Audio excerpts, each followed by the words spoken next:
puji Tuhan. Bagi hari ini saya akan sharing berbagi sebuah pengajaran firman dengan saudara yang saya berikan judul seperti pujian tadi. Yang lemah baiklah berkata aku kuat, ya. Mari bersama-sama kita baca ayatnya dalam kitab Yoel pasal 3 ayat 9 mulai sampai dengan ayat 17. Cukup panjang ayatnya, tapi mari ikuti pembacaan. Saya membaca ayat yang ke-9, teruskan saudara ayat 10. Nanti bergantian 17-nya baru sama-sama saudara. Saya akan baca Yoel pasal 3 mulai ayat 9. Begini kata firman Allah. Maklumkanlah hal ini di antara bangsa-bangsa, bersiaplah untuk peperangan. Gerakanlah para pahlawan, suruhlah semua prajurit tampil dan maju. Teruskan 10. Tempalah mata bajakmu menjadi pedang dan pisau-pisau pemangkasmu menjadi tombak.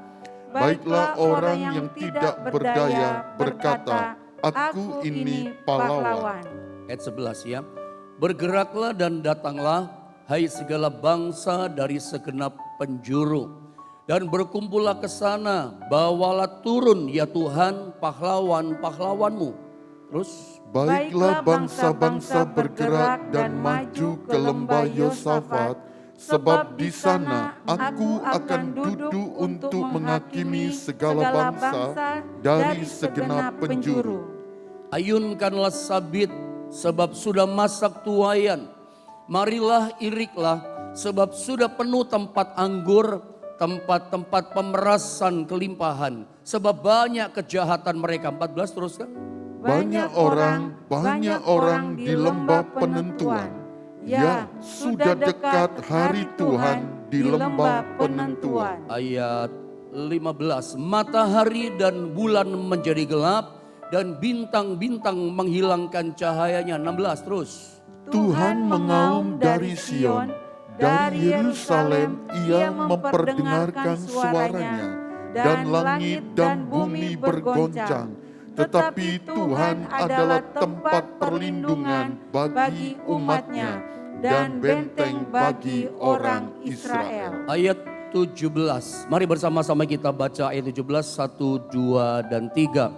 Maka kamu akan mengetahui bahwa aku Tuhan adalah Allahmu yang diam di Sion, gunungku yang kudus, dan Yerusalem akan menjadi kudus, dan orang-orang luar tidak akan melintasinya lagi. Hal pertama yang saya mau sampaikan dari pembacaan ayat firman Allah yang terambil dari kitab Yoel pagi ini, saya mau terangkan dulu begini, bahwa Yoel pasal 1 kalau nanti Anda baca di rumah, itu isinya kurang lebih bercerita tentang kehancuran dan seruan Nabi Yoel kepada umat Tuhan supaya ayo bertobat, datang kepada Tuhan bertobat. Pasal 1 seruan sang Nabi bicara tentang bertobat kepada umat Allah.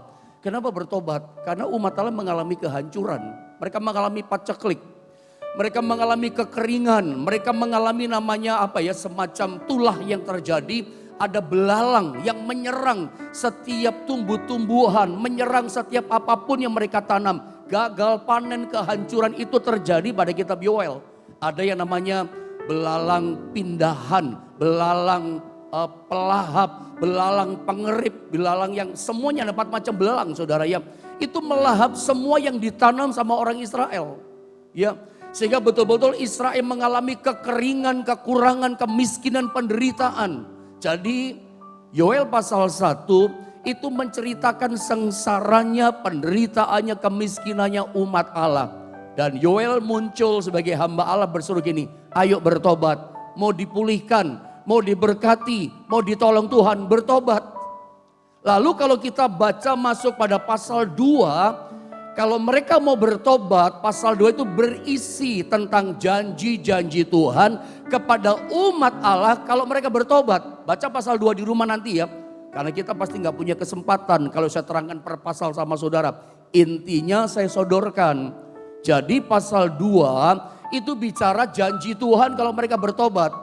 Ya, lumbung-lumbung mereka akan dipenuhi dengan gandum. Itu yang namanya tempat pemerasan, itu akan dipenuhi dengan anggur. Tempat pengirikan dipenuhi dengan gandum. Mereka akan tidak mengalami kelaparan, kata Alkitab. Kamu akan kenyang sebab Tuhan berjanji, aku memulihkan kamu. Hujan awal dikasih pada musimnya, hujan akhir dikasih pada musimnya. Bahkan Tuhan berkata, itu tahun-tahun yang hilang, tahun-tahun paceklik yang dimakan sama belalang tadi ya. Belalang pindahan, belalang pelahap, belalang pelompat, belalang pengerip. Itu tahun yang hilang yang dimakan semua sama belalang ini. Untung yang dimakan, uang yang dimakan, cuan yang dimakan. Semua yang terbaik yang hilang dimakan sama belalang ini. Tuhan berjanji, kalau kamu bertobat datang taat setia kepadaku, aku pulihkan kamu. Bahkan tahun-tahun yang hilang kekurangan, Tuhan kembalikan semua. Diberkati, dipulihkan. Nah, sebelum mereka diberkati, sebelum mereka dipulihkan, ada permintaan Tuhan di pasal 3. Anda nangkep maksud saya ya. Pasal 1 saya udah terangkan. Pasal 2 Tuhan kasih janji akan diberkati, akan dipulihkan. Tetapi sebelum pemulihan terjadi, sebelum berkat Tuhan beri kepada mereka, sebelum Tuhan begini, melakukan perkara perbuatan yang besar kepada umatnya, ada permintaan dari Tuhan di pasal 3. Pasal 3 itu Tuhan punya permohonan permintaan kepada umatnya. Nah, mari kita langsung lihat. Sebelum terima berkat, sebelum dipulihkan ada permintaan. Ini berlaku buat saudara dan saya. Bukan hanya buat Israel di masa zaman Yoel. Firman Allah yang diberitakan pagi ini kepada setiap kita. Firman berlaku buat Anda dan saya di tahun 2022 ini. Ya, kalau Anda mau diberkati. Kalau saudara ingin mengalami yang namanya perkara yang besar. Mengalami mujizat yang besar. Ayat ini bicara gini. Ada yang Tuhan minta. Ada yang Tuhan mohon dari kita. Apa yang Tuhan minta? Mari saya terangkan di ayat yang ke-9. Dari pembacaan tadi, Yoel pasal 3 ayat yang ke-9. Mari sama-sama kita baca kembali ayat ini, 2, 3. Maklumkanlah hal ini di antara bangsa-bangsa, bersiaplah untuk peperangan, gerakkanlah para pahlawan, suruhlah semua prajurit tampil dan maju. Apa yang Tuhan minta sebelum pemulihan terjadi? Ini penting untuk kita perhatikan. Apa yang Tuhan minta sebelum Dia berjanji melakukan perkara besar dalam kehidupan kita? Yang Dia minta adalah begini, bersiaplah untuk peperangan. Alkitab katakan, maklumkanlah hal ini di antara bangsa-bangsa. Lalu begini kata firman, bersiaplah untuk peperangan. Ini yang Tuhan minta. Bersiap untuk berperang. Pertanyaannya, Anda siap atau tidak untuk berperang? Anda mau atau tidak untuk berperang? Dan saya mau kasih tahu pada saudara bahwa peperangan ini bukan peperangan melawan musuh yang ada di luar. Perhatikan ya, kalau mau dipulihkan, mau diberkati, saudara rindu mau di tahun ini, saudara yang hancur, yang gagal, yang terpuruk hidup saudara. Saudara rindu gitulah berdoa. Tuhan melakukan perbuatan yang besar sama saudara. Dibangkitkan lagi, dipulihkan lagi. Yang lemah jadi kuat lagi. Tuhan punya permintaan satu. Gak banyak-banyak mintanya Tuhan. Cuman satu yang Tuhan minta. Apa yang Tuhan minta pendeta? Yang Tuhan minta begini. Bersiaplah kamu untuk maju berperang. Peperangan yang Tuhan minta. Siap berperang. Pertanyaannya kembali kepada saya dan saudara. Anda siap atau tidak untuk perang? Dan peperangannya ini bukan melawan kekuatan yang di luar. Berperangnya ayo bersiap untuk perang. Perangnya bukan melawan musuh yang di depan, yang di luar sana. Musuhnya di mana? Di dalam diri kita. Yang kita harus perangi diri kita. Israel sengsara, umat Allah gagal, ancur-ancuran, ladangnya hancur. Bahkan banyak rumah tangga yang mengalami kehancuran. Ekonomi, bisnis mengalami kemiskinan, paceklik luar biasa. Itu karena dosa yang mereka buat. Karena hidup mereka yang tidak benar gitu ya. Kelakuan mereka yang gak betul. Makanya peperangan yang Tuhan bilang, bersiaplah kamu untuk sebuah peperangan. Ini bukan berperang melawan musuh yang di luar tentara yang kuat, bukan. Yang harus diperangi diri kita sendiri, dosa kita sendiri, kedagingan kita sendiri, ego kita sendiri. Ini yang harus diperangi kata Tuhan. Bersiap untuk perang, mau atau tidak? Siap atau tidak? Mau dipulihkan, mau diberkati, mau diangkat, mau ditolong. Kalau Anda rindu mengalami perbuatan yang besar, ya lakukanlah permintaan Tuhan. Saya siap untuk berperang Tuhan. Berperang melawan siapa? Diri kita, keakuan kita. Perang melawan dosa dalam mengikat diri kita. Siapa yang disuruh maju berperang sama Tuhan? Ayo bersiap peperangan, siap gak kamu? Siapa saja suruh perang. Kalau Anda lihat gambar berikutnya, saya baca ya. Maklumkanlah hal ini di antara bangsa-bangsa. Lihat screen di depan saudara. Bersiaplah untuk peperangan. Siapa yang disuruh siap untuk peperangan? Yang pertama ini, gerakanlah para pahlawan. Pahlawan disuruh perang. Yang kedua, gerakanlah para pahlawan, suruhlah semua prajurit tampil dan maju. Semua prajurit suruh tampil dan maju. Mau maju gak? Ya, mau berperang gak? Kalau Anda siap maju, mau perang, bergerak untuk perang. Siapa yang berperang dikatakan firman Allah yang memerangi dirinya. Yang pertama pahlawan. Ya, siapa sih pahlawan secara rohani yang dikatakan firman? Pahlawan di sini bicara tentang anak-anak Tuhan, orang Kristen, jemaat Tuhan yang sudah lama ikut Tuhan. Para pahlawan di sini catat baik-baik, pengertiannya secara rohani dalam firman Allah ini adalah orang-orang Kristen yang sudah lama di dalam Tuhan. Yang istilah saya begini gambarannya, sudah lama dalam Tuhan berarti dia sudah lama juga sudah mengalami pasang surutnya kehidupan di dunia ini. Sudah mengalami pahit getirnya di dunia ini, manisnya dunia. Sudah mengalami badai, angin, ribut, taufan, tantangan, kesulitan, kesukaran, kegagalan. Dia udah berperang dengan segala macam itu dan terbukti para pahlawan iman ini tetap setia, tetap taat, tidak goncang, ya, tetap ikut Tuhan, keputusannya ikut Tuhan. Ini disebut para pahlawan, orang-orang yang sudah mengakar kuat dalam Tuhan, sudah dihantam badai, angin ribut, persoalan, sudah melewati menjalani macam-macam kesulitan, kesukaran, tapi tetap ikut Tuhan, tidak goncang, tetap setia, tetap taat ikut Tuhan. Ini namanya para pahlawan iman.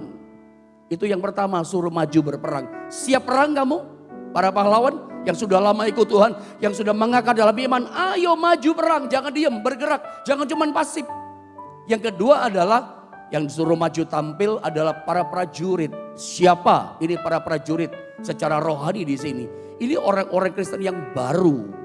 Ini orang-orang Kristen yang baru mengenal Tuhan, baru percaya Tuhan. Istilah saya dalam tanda kutip, dia baru belajar alif bataknya Alkitab, ABC-nya Alkitab. Ini baik, ini enggak baik, ini firman Allah katakan begini. Masih baru belajar mengenal firman. Memang dia masih baru ikut Yesus, baru mengenal Yesus. Ini disebut para prajurit. Dan yang Tuhan minta cuma satu. Baik para pahlawan yang sudah mengakar dalam iman maupun orang Kristen yang baru, jiwa baru. Ingat, meskipun jiwa baru, yang namanya jiwa di mata Tuhan itu berharga.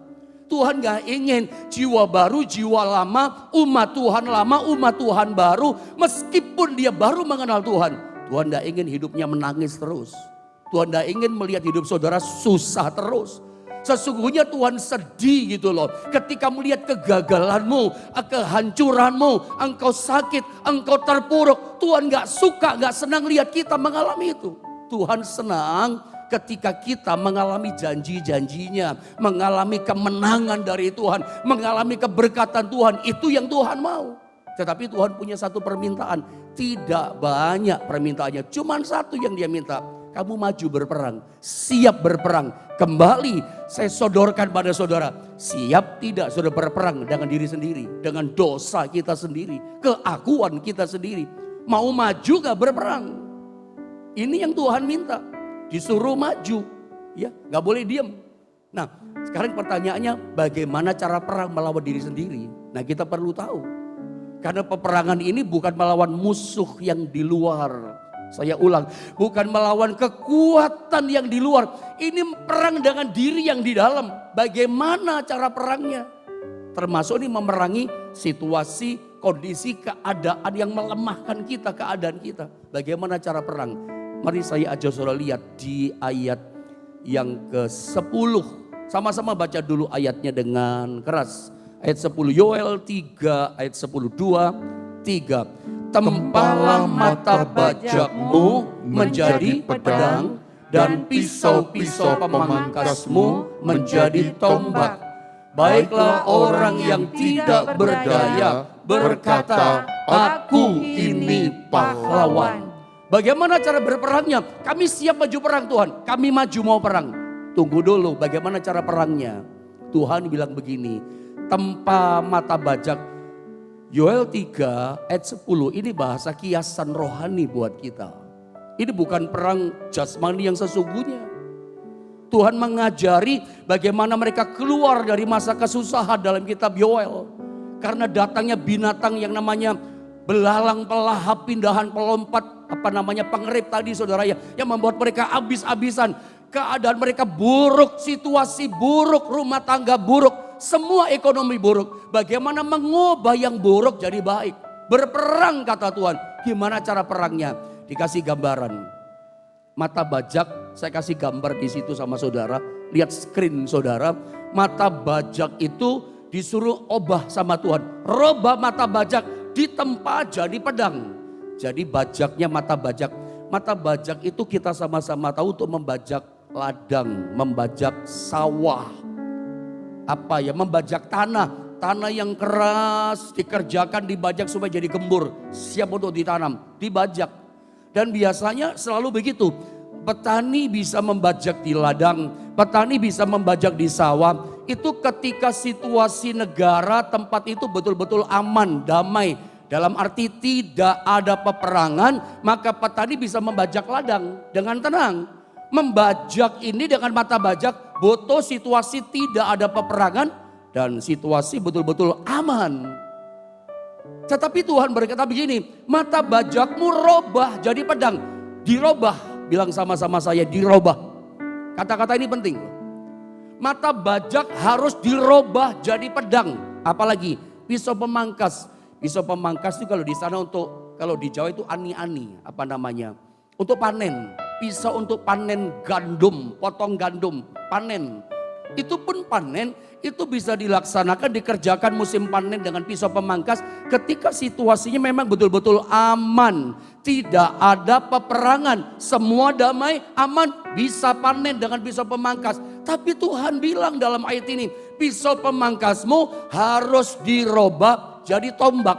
Saudara temukan ya, mata bajak jadi pedang, pisau pemangkas jadi tombak. Pedang maupun tombak, ini alat perang. Pedang atau tombak senjata perang. Sebab Tuhan suruh siap kamu berperang. Mau maju perang? Mau dipulihkan tidak? Mau diberkati tidak? Siap perang. Saya siap perang Tuhan. Bagaimana caranya? Harus ada sesuatu yang dirubah dalam diri kita. Bajak itu masa tenang. Kita gak boleh tenang-tenang saja. Ayat ini bicara tentang pasif berubah menjadi aktif. Diam menjadi perang bergerak. Kalau Anda lihat kondisimu sedang terpuruk. Kondisi sedang paceklik karena datangnya yang namanya belalang, pindahan, pelompat, pelahap dan seterusnya menyerang saudara. Paceklik hantam saudara, kemiskinan, kekurangan hantam saudara. Anda jangan cuma pasif. Ya sudahlah begini saja, menyerah dengan keadaan. Tuhan berkata begini, kamu mau dipulihkan hai umatku, kamu mau ditolong. Apakah perkataan firman ini sesuai dengan keadaanmu? Engkau sedang terpuruk, engkau tidak boleh menyerah loh. Engkau tidak boleh frustasi. Ini firman Allah datang kepada saudara. Mau dipulihkan kamu. Mau ditolong sama Tuhan kamu. Tuhan katakan apa? Siap perang. Perangnya bagaimana? Obah diri kita. Yang tenang-tenang robah. Bajak dengan pisau pemangkas harus diobah jadi pedang senjata buat perang kita. Tombak senjata perang kita. Jadi mesti punya senjata perang. Senjatanya adalah pedang dan tombak. Bagaimana cara menggunakan pedang dan tombak? Saya tunjukkan ayat berikutnya. Saya baca lengkap ya. Anda perhatikan Yoel 3 ayat 10. Lihat ayat ini. Kita mesti berubah. Ayat 10 saya baca ya. Tempalah mata bajakmu menjadi pedang. Dan pisau-pisau pemangkasmu dikatakan menjadi tombak senjata perang. Baiklah, saya ingin kita baca sama-sama kata baiklah. 2, 3. Baiklah orang yang tidak berdaya berkata, aku ini pahlawan. Ini cara berperangnya. Jadi digambarkan ya, tombak maupun pedang itu sebetulnya senjata perang kita. Itu mulut kita ternyata. Bagaimana cara menggunakan pedang maupun tombak? Jadi ternyata perkataan kita itu bisa jadi kayak tombak. Perkataan mulut kita berubah jadi pedang. Saya tidak ngomong yang negatif sama sekali saudara ya, supaya selesai. Saya nggak bercerita banyak. Tapi perkataan ini seperti pedang, seperti tombak senjata perang kita, merubah keadaan kita. Bagaimana caranya? Baiklah orang yang tidak berdaya berkata. Ada kata berkata. Tuhan ajari. Kamu mau ingin diberkati, mau dipulihkan. Yang terpuruk, yang hancur, yang lemah, ingin diberkati sama Tuhan. Tuhan katakan ini, baiklah yang tidak berdaya, yang kekurangan dan sebagainya. Berkata, kata firman, ngomong.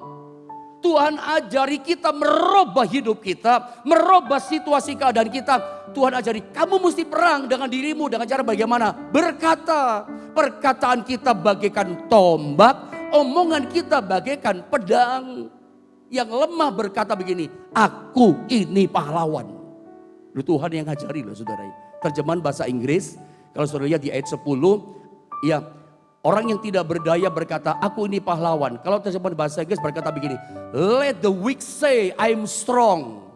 Yang lemah berkata begini, I'm strong, aku kuat. Luar biasa loh Tuhan.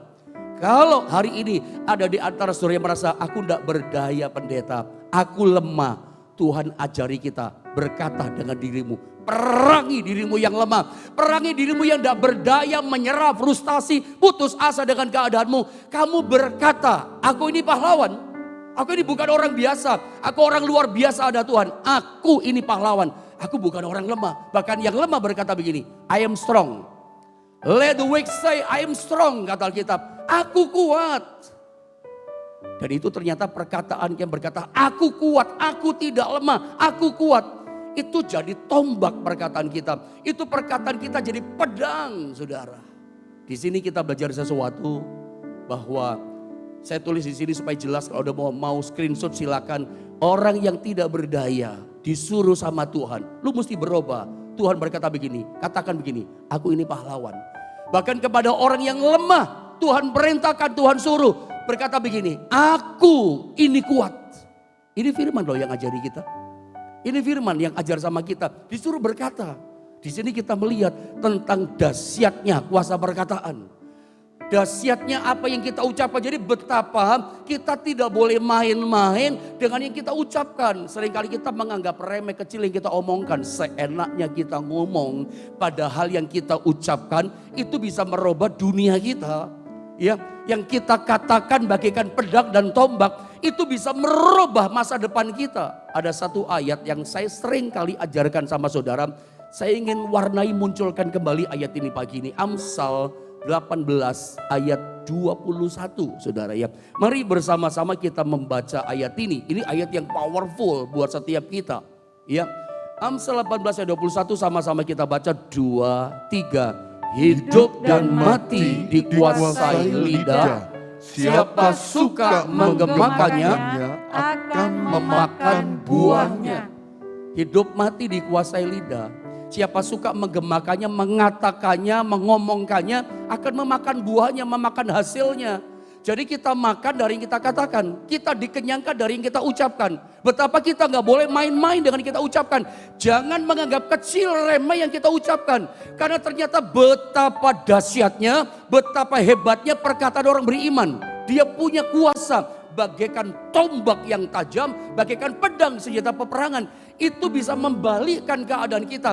Itu senjata peperangan kita untuk kita supaya kita bukan kalah tapi kita menang. Survive. Dalam peperangan, pakai mulut, berkatalah kamu, aku kuat. Berkatalah kamu, aku pahlawan, kata Tuhan. Saudara, ayat ini kalau saudara coba munculkan, saya mau pelan-pelan sama saudara. Amsal 18:21, hidup mati dikuasai lidah, dikuasai mulut, dikuasai perkataan. Bayangkan, renungkan, hidup dan mati. Hidup dan mati kita bukan dikuasai pekerjaan kita. Ini bukan saya pendeta hamba Tuhan yang ngomong. Ini firman Tuhan yang bicara pada kita.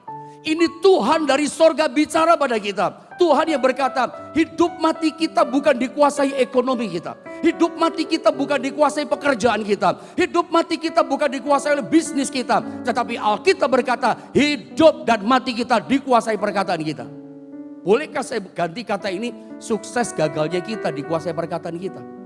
Bangkit dan jatuhnya hidup kita dikuasai perkataan kita. Siapa suka memperkatakannya, siapa suka mengemakannya, akan memakan buahnya, mendapatkan hasil yang dia katakan. Ini yang berkali-kali saya katakan, ini dahsyatnya kuasa perkataan. Sampai bisa merubah dunia kita, bisa merubah nasib kita, bisa merubah, mewarnai 2022 yang kita jalani. Tahun ini yang terjadi sama kita seperti apa? Saya mau kasih tahu sama saudara, tergantung mulutmu, tergantung perkataanmu. Kalau engkau suka sia-sia mengutakan, karena gini, kenapa Tuhan suruh robah hidup kita? Ya, mata bajak jadi pedang, pisau pemangkas jadi tombak. Kenapa Tuhan suruh merubah? Karena kebiasaan mulut kita kan ngomong begini, kita ini orang susah. Kita ini orang miskin, sudahlah ini kan masa pandemi, ini kan masa susah ya, kerjaan susah, toko sepi Pak, toko tidak ada yang beli. Sorry saudara ya, bukankah ini kebiasaan mulut kita kan? Setiap kali kita ngomong sembarangan kita ngomong. Walaupun mungkin keadaan seperti itu, tapi ingat mulutmu itu pedang loh, mulut itu tombak loh. Jangan sampai perkataan kita nombak kita sendiri, karena yang kita katakan itu yang terjadi pada kita. Dahsyatnya kuasa perkataan ayat ini mengajar. Kenapa Tuhan suruh kita robah hidup kita? Karena kita suka ngomong, ya kita orang susah, kita mau orang lemah, kita orang tidak berdaya, nggak bisa apa-apa. Hari ini stop sampai di sini. Tuhan ajari kepada kita yang lemah, baiklah kamu berkata, kamu pahlawan, kamu kuat. Katakan sama dirimu, aku kuat. Seperti pujian tadi, yang lemah berkata, aku kuat. Bahkan yang miskin hari ini nggak punya apa-apa. Firman ajarkan, berkata kamu, aku kaya, aku diberkati Tuhan, aku dipelihara Tuhan. Jangan ngomong, aku orang susah, kerjaanku sepi, daganganku kecil. Itu kebiasaan kita di dunia ini. Alkitab katakan itu mesti dirubah. Mata bajak harus jadi pedang, kata Alkitab. Dirubah mulut kita. Kalau enggak, ya kita makan dari kita ucapkan. Saudara tahu prinsip penciptaan Ibrani 11 ayat 3. Itu dari berfirman berkata loh. Saya baca ya. Karena iman kita mengerti bahwa alam semesta ya telah dijadikan oleh apa? Oleh firman Allah. Oleh apa? Oleh perkataan Allah. Sehingga ini prinsip penciptaan. Apa yang kita lihat dikatakan apa? Telah terjadi dari apa yang tidak dapat kita lihat. Ternyata kita ketemu di Ibrani 11 ayat 3 tentang prinsip penciptaan.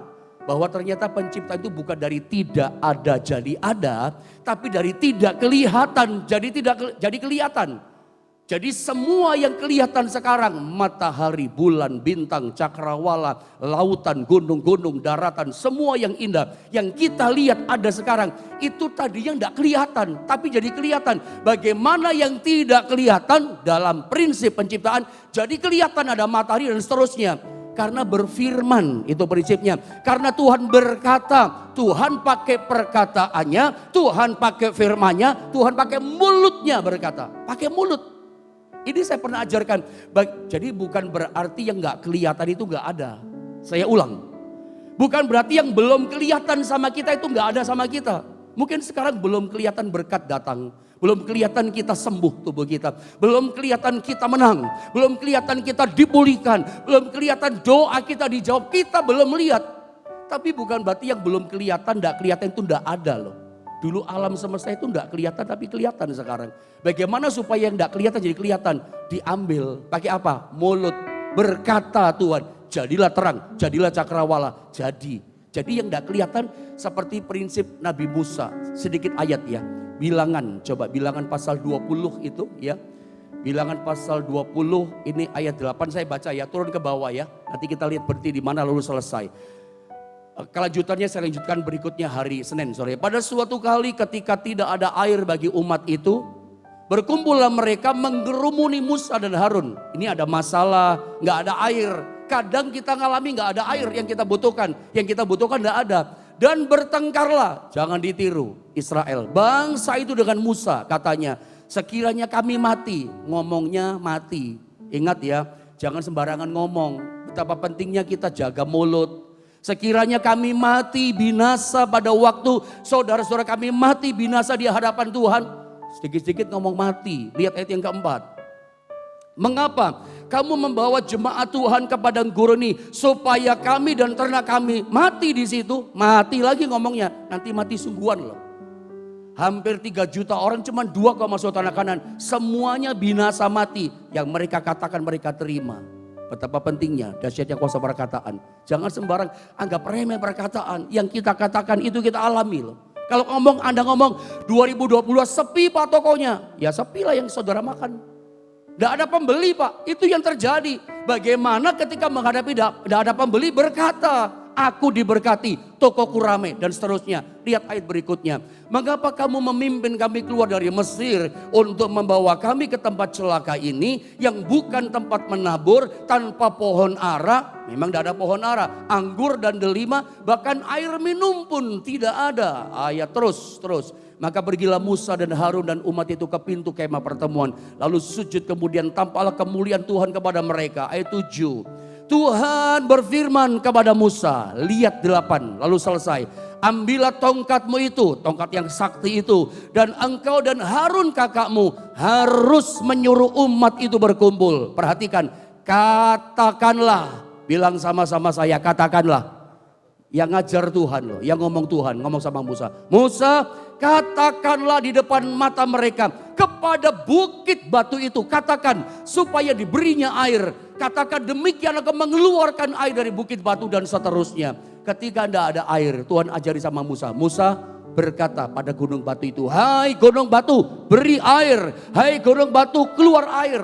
Bisa jadi masalah kita kayak gunung batu. Kerjaan kayak gunung batu, sepi mungkin. Tapi bisa nggak hari ini berubah perkataanmu? Orang berkata sepi, tapi engkau berkata perangi keadaanmu dengan mulutmu. Perangi sakitmu dengan perkataanmu. Biar mulut kita jadi pedang, mulut kita jadi tombak buat kita yang merubah dunia masa depan kita. Yang sakit berkata, aku sudah sembuh. Yang miskin berkata, aku diperkaya diberkati Tuhan. Yang kekurangan berkata, aku diberkati berbahagia oleh Tuhan. Dan gunung batu saja ketika berkata itu keluar air. Berkata pada gunung batu itu beri air, air keluar. Kalau pada gunung batu saja boleh berkata, berarti kepada makanan sudah jual sudah boleh berkata loh. Ya, hei makanan laku keluar hari dalam nama Yesus. Boleh nggak? Boleh. Kepada onderdil saudara, jualan saudara, ayo laris kamu keluar jalan, kamu laku dalam nama Yesus. Boleh. Suami yang gak pulang-pulang boleh berkata, suamiku pulang dalam nama Yesus. Yang ganggu dipatahkan, segala macam ada boleh berkata. Masa depan kita bisa berubah, perangi dengan mulut kita. Saya gak tahu hari ini keadaan saudara seperti apa. Jangan ngomong susah terus, jangan ngomong sedih terus, kekurangan terus. Tuhan bisa mengubah masa depanmu dengan perkataanmu. Hari ini Tuhan bicara yang sederhana, siap perang gak? Mesti berubah. Bagaimana cara berubah? Mulut kita mesti dirubah. Yang sering berkata, saya orang susah Pak, saya orang lemah. Nah, itu mesti dirubah. Aku pahlawan, aku kuat, aku pemenang. Bahkan aku lebih daripada pemenang. Kemenangan Tuhan berikan pada saudara di tahun 2022. Mari kita sama-sama berdoa.